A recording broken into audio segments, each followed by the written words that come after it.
Hello everyone, welcome back. Today I would like to talk about how to select colors for a painting. This is one of the most common questions beginners ask. Many people think that experienced artists know the perfect color for every subject, but the truth is that choosing colors come from careful observation and regular practice. There is no magic formula and there is no single correct answer. Every painting is different. The first step is to observe carefully before you start painting. Spend a few minutes looking at your subject instead of picking up your brush immediately.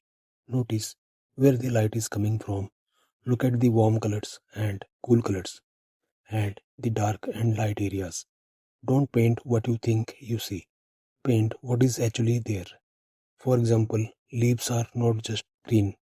They may have yellow, blue, brown, or even purple in the shadows. The sky is not always blue. During sunrise and sunset, it can be orange, pink, violet, or grey. Nature gives us wonderful color combination if we take the time to observe. Another important point is keep your color palette simple.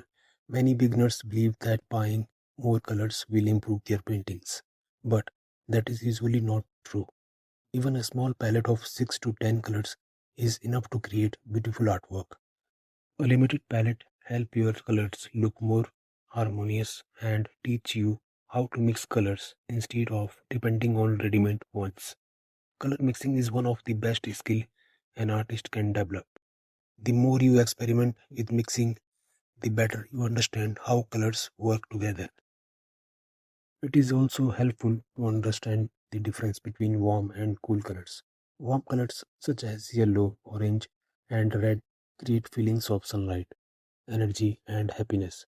Cool colors like blue, green, and violet create calmness, distance, and peaceful shadows. Using both warm and cool colors in the same painting create balance and make your artwork more interesting. Before you begin, ask yourself what feeling you want your painting to give.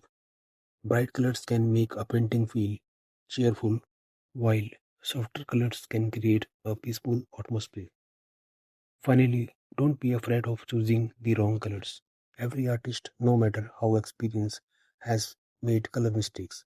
I have been painting with watercolors for many years, and I still discover new things about colors every time I paint. Mistakes are part of learning. They help us improve our observation and build confidence. To conclude, remember that beautiful paintings are not created by using the most colors, but by choosing colors with careful observation and thoughtful mixing. Keep your palette simple, study nature, practice color mixing, and enjoy learning process. Over time, your confidence with colors will grow naturally. Thank you and happy painting to all of you.